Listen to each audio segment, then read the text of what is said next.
personal GDP. Yes, your personal GDP. Over to you, Mr. Charles. Yes, thank you very much, Gina. Okay, maybe today we will not be asking our usual question, but we'll just look at it. We're looking at your personal GDP. And when we ask those personal questions, at times we say, are you at peace with money? You know? Do you have enough money? Do you have enough money to see you through six months of normal living expenses? You know, what's your relationship with money?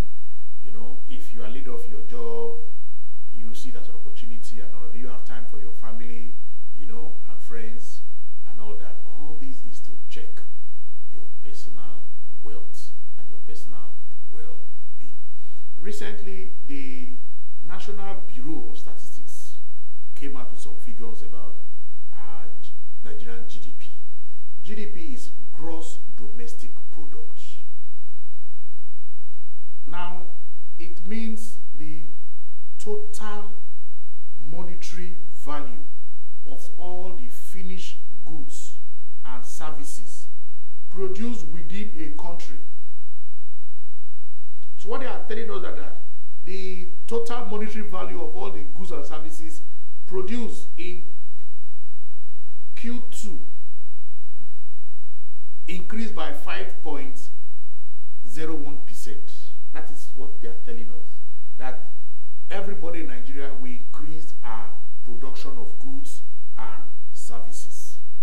Normally GDP is being, you calculate it normally yearly, you know. It's just what people in that particular country, what they have produced. It can be done quarterly, half-yearly, and even yearly. Now, but the one the National Bureau of Statistics has given to the public is, I think it's for Q2. And that is the first time we have seen that kind of growth. It says 5.01%. Now, the issue is, GDP is one of the primary indicators used in gauging the health of a country's economy. Now, if the health of Nigerian economy is improving, there is growth. How does that translate to the individual Nigerians? Because you can have growth like that and it's not reflecting in the average man on the street. That is what we are talking. So how can the average man relate? Okay, the economy has grown 5.01%. His salary is still minimum wage. And even at that, he's not even being paid. So it will tell that is paper growth. It doesn't affect him personally. His access to social services, has it improved? Electricity, transportation, health, education, even security, has it improved? But we are saying, even though it has not improved, but it shows that there is growth in the Nigerian economy. And we need to track this growth, which the Bureau of Statistics has done. So GDP, like we have said, is a primary indicator to use to gauge the health of a country's economy. How do you calculate GDP? As a gross domestic product. You can use the income approach. You can also use the expenditure approach. That is, you calculate all the income. So you now, as an individual, how do you calculate your own GDP? Look, you have to look at all the income you have earned for that particular period. If it is the expenditure approach, you look at all your expenses you have made for that particular period. Now, growth of GDP is both the main aim and metrics of economics, and countries use it to measure how well they are doing. It should also be with the individual. So if your GDP is growing, that means you are also growing. So your GDP drives increased wealth for you and the economy around you. So that's why we are saying, if you are a wealthy man and you are living in the midst of poor people, then you have not, your GDP has not grown. So you have to be the focal point.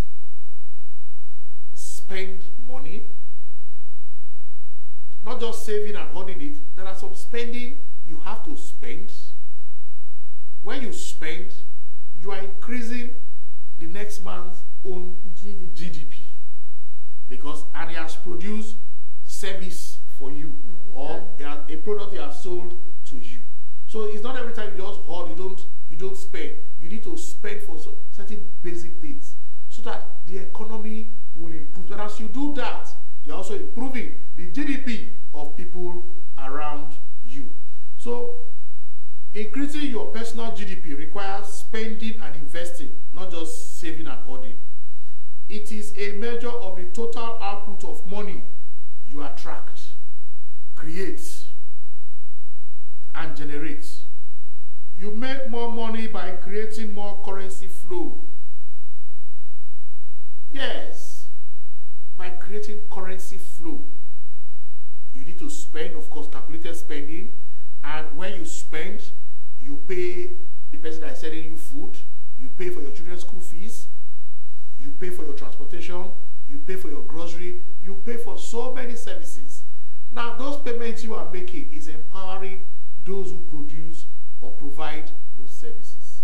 And it begins to multiply.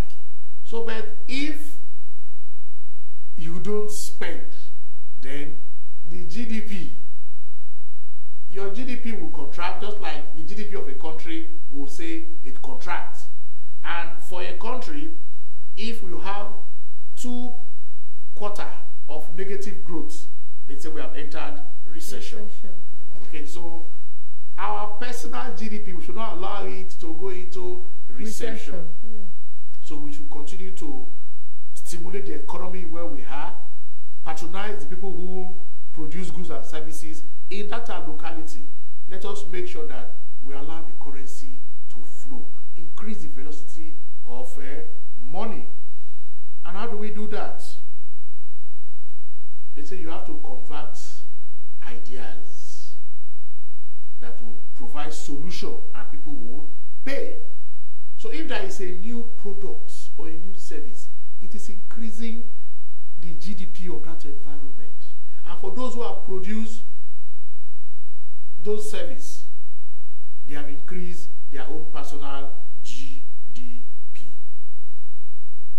So be the person who increase the speed and flow of money wherever you go. So if you find yourself in a local environment, patronize the local people, what they produce. You will empower them. And once you empower them, they will equally become empowered, and they will also buy some other things or pay for other services. And you can see that the country's GDP will increase. You can see when we rebase our economy, our GDP increased because they took into consideration the telecom sector and, of course, the Nollywood. So at that point in time, Nigeria became the biggest economy in Africa. Though a lot of economics they had different opinion, but the figures were there. So what we have experienced now, again, the 5.01% GDP growth, it shows that there is an increase in goods and services. Whether the average Nigerian can afford it is a different ball game. But what we are saying, government, being the main spender in the economy, should meet up their obligation. Pay your workers' salary as and when due. When you pay your workers' salary as and when due, be the highest employer, government, when they go out, they will buy things.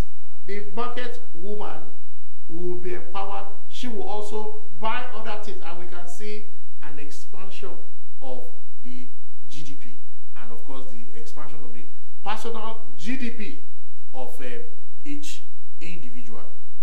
So because we can't just continue to say GDP is increasing and the average person on the street can barely afford anything. So, and some economists will tell you there is a structural defect somewhere. But what we are saying, we need to increase our personal productivity.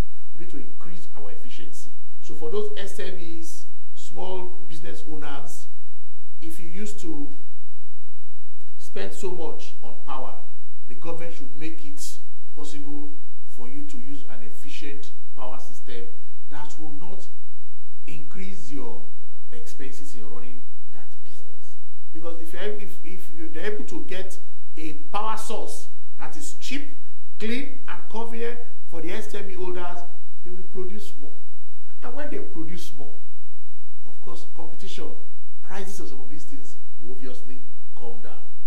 And when we do that, we'll be increasing the GDP of the country, at the same time, the personal GDP of these persons that are producing these goods or their services.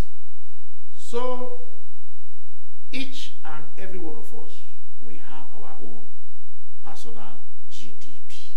So we just understand that GDP is simply monetary value of total number of goods and services produced in a country in a specified period, yearly, half-yearly, or quarterly.